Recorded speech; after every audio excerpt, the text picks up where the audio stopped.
AP Andhra Jyothi ఛానల్లో జరిగిన తాజా చర్చలో ప్రముఖ రాజకీయ విశ్లేషకుడు గఫూర్ గారు యాంకర్ వెంకటకృష్ణను తన చమత్కార వ్యాఖ్యలతో ఘాటు విశ్లేషణలతో అసలు మాట రాకుండా చేశారు.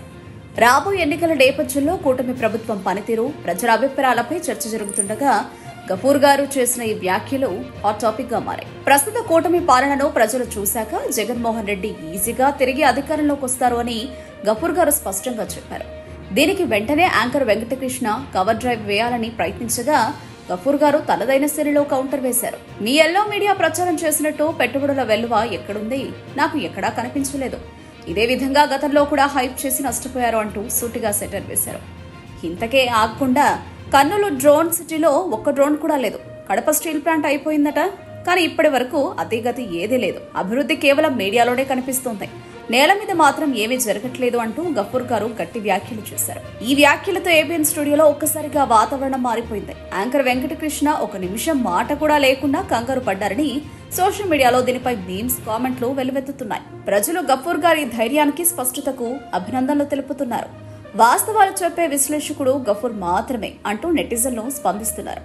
కూటమి అభివృద్ధి కాగితం మీదే, మీడియా మాయల్లోనే ఉందని గఫూర్ గారు చెప్పిన ఈ వ్యాఖ్యలు ఇప్పుడు రాజకీయ వర్గాల్లో పెద్ద చర్చకు దారితీస్తున్నాయి. అయితే ఇప్పుడేదో వెల్లువ వచ్చేస్తుంది, మీరు కూడా పదం వాడినారు, వెల్లువ వెల్లువ వెల్లువ. వెల్లువ ఏం లేదండి ఆంధ్ర రాష్ట్రంలో. ఇది బాగా హైప్ చేసినటువంటి ప్రచారం. 2014-19 మధ్య కూడా ఇదే హైప్ జరిగింది.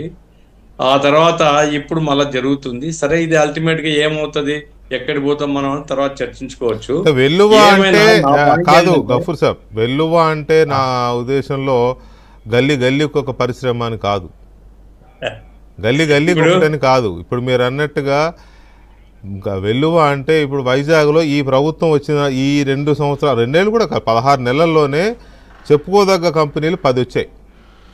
ఐటీ కంపెనీలు. విజయ్ కుమార్ చెప్తాడు పేర్లు, మళ్ళీ నేను చెప్తే మీరు నేను చెప్పానంటారేమో. మీ అంచనా మీకుంది, నాకుండే ఓవర్ ఏ పీరియడ్ మనం చూడాల్సిందే. ఎందుకంటే నాకు కర్నూలులో డ్రోన్ సిటీ అయిపోయింది, డ్రోన్ ఇండస్ట్రీ మొత్తం సెంటర్ అది అన్నారు.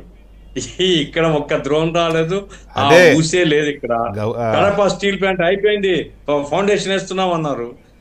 మహాసభ అయిపోయి చాలా కాలం తెలుగుదేశాన్ని ఇంతవరకు అతి లేదు, గతి లేదు.